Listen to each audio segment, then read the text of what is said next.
Guys, today I'm going to be making a video just about what you'll need for your horse, what you'll need to buy before you get a horse.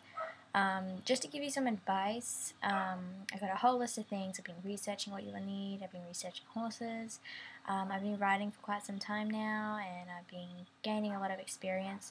So I'm getting my new horse soon, and I'm very excited about that. So yeah, we'll start going through the list. First thing that you'll need is a field. Now, you need a good amount of space that you think would be right for your horse, that your horse has a nice big open paddock to graze. I'm sure everyone knows what grazing is, where they just go out in the sun and they eat grass and then just graze in the sun. And a nice big space so they can go for a good gallop and really stretch their legs. If you have more of a tiny paddock that, you know, is the size of your bedroom, if you have like a really small bedroom or something, then that's more stable wise. But like, it's really a good idea to have a nice amount of space for your horse to be in, because you know it needs to really stretch its legs and it needs to have a lot of grass to eat if you're not hand feeding your horse. So yeah. Now next thing you'll need is a stable or a shelter. Even a big tree would be okay. Something that will block out wind and rain and that will keep your horse warm and dry. Somewhere he can go to where he feels safe. Say if there was a storm, and some people might want to leave their horses out in the paddock and then all of a sudden a storm just brews up in the middle of the night, and you need to make sure that your horse can get to there. It can get inside of the stable in case it was to spook. It could even jump the fence if you don't have proper fencing. So yes, you need to make sure that your horse has a nice little cozy spot to go in, with some feeders and a hay water trough inside. Next thing you'll need is a hay or grass. You can get big bales of hay. Hay is special grass grown for horses, cut and dried and packaged into bales so it's easy to transport. Grass, just a big open field like I said before. You can buy hay feeders. I'll do a little thing on how to feed your horse and what I would feed my horse.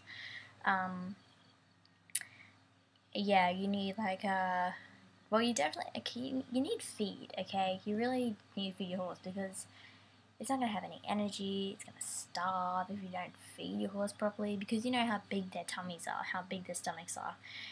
You need to feed them, because seriously, I'm pretty sure whatever happens to us if we don't have food, it's gonna happen to the horses.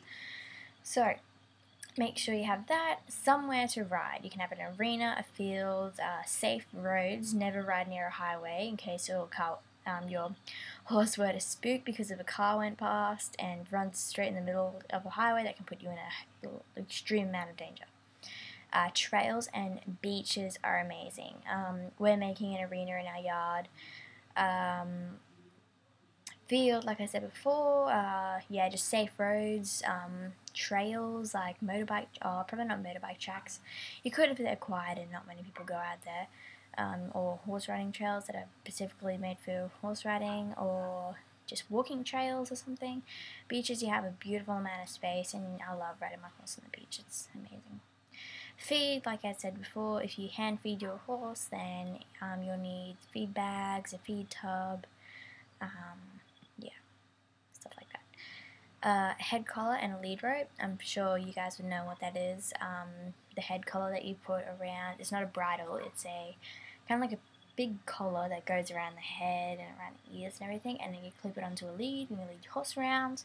You'll need that to tie him up, make sure he's secure. Money to cover farrier and vet bills. This is a total must.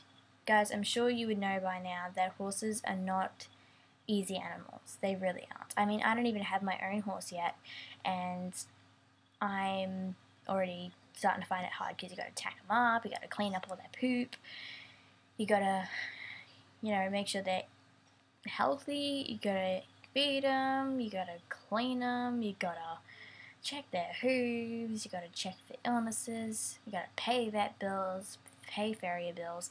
So you really need to make sure that you have a good, decent amount of money, because every year you will pay over $4,000 each year to cover your horse. So that is a lot of money, and you should be prepared for that. And you can get your own farrier to come in, and your own veterinarian. A saddle, a good general purpose saddle, will last you a lifetime. Well, not quite, but close enough. It's an all-purpose saddle, really good one, will last you quite a while. I'm not a big fan of synthetic saddles. They can be softer, but you can actually make your leather saddles. I mean, I ride English. If you ride Western, it's different to you. But I ride English, and if you're going to get a leather saddle, you really need to make sure that you get a lot of saddle soap and really give it a good scrub over every once a week. That's what I do, every once or twice a week. Bridle, I'm sure you guys know what that is if you're going to be getting a horse. The bridle is the headpiece and the reins that you hold on to control your horse. Girth, and girth which is a strap that goes under the belly and attaches the saddle, keeps it in place. Stirrups and stirrup leathers to attach the stirrups to the horse, and I'm sure everyone knows what the stirrups are. The stirrups are what you put your feet in, they're stirrups. Extra tack like martingales and breastplates. Breastplates are like, I'm pretty sure I haven't actually ridden one yet, but they're like the Y-shaped things, I'm pretty sure, that goes around the your horse's chest area. I think it's to hold the saddle in place more. I'm not sure. I've never ridden with one before. Grooming kit is a must, even if even if you're not riding a horse that it can't be ridden, you still need to groom it. It's essential. Can't emphasize how important it is. Riding equipment, helmets, boots, whips, gloves, joddies and breeches.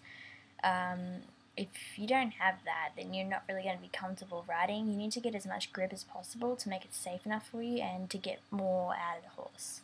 If you don't have more grip and control over the horse, and it's like it's going to make it harder for you to ride, because you don't have the extra contact that you can use to contact with the horse. First aid kit is a must if you're, say if it was just like a little sore or something, like rain scalds, just anything that's not major. Have a couple of bandages and antiseptic, I think it is, antibacterial spray, anything like that, fly spray to keep the flies away from the, what's the name, wound or whatever, injury. Mucking out equipment is a fork, a yard brush, and a wheelbarrow is a must, because if you don't clean up after your horse, it will attract parasites, it will smell, your horse will get dirty, it can cause health problems, and it makes the grass go sour, because you know how they're going to be out in the paddock and they're going to be pooing everywhere, and it's going to make the grass go all yuck. So if you don't clean it up, and it's like the stables too, because the stables are going to stink like crazy. So every morning you have to get up, and I'm not a morning person, but I'm going to have to become one. You're going to have to take that responsibility, and you're going to have to get up and muck out its poo. And another thing with doing that, always keep a big pile right away from the stables to attract all the flies or anything over to there. That's what I would do. I would get like around the back of the shed or something, and that's where you take your wheelbarrow, waddle along, chuck it, tip it all out in there, take your wheelbarrow back to next to the stable or in the stable or anything, and just do the process. I do it probably twice a day, morning and evening, so before I go to school and after school before night time. Probably rugs if your horse needs them, if you live in a cold area, or for the winter. We are in the start of winter now, but it is extremely cold. We live in Queensland, North Queensland in Australia.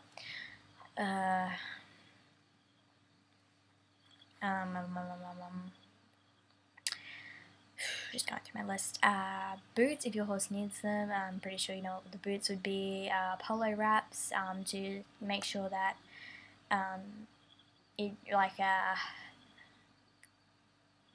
polo wraps. I've forgotten the word.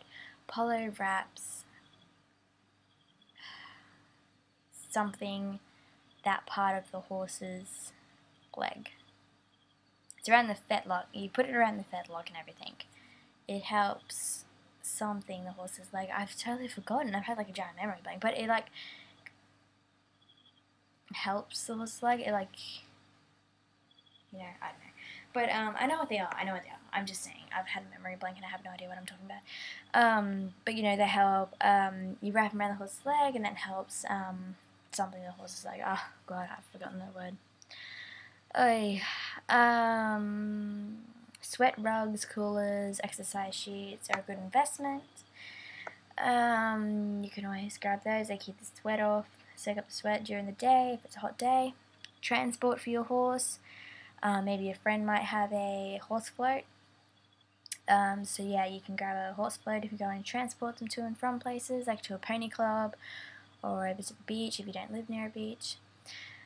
Enough knowledge to care for a horse, which is a total must, because if you don't, then you're in trouble, because they're not easy. Riding experience, it really helps to be a good rider.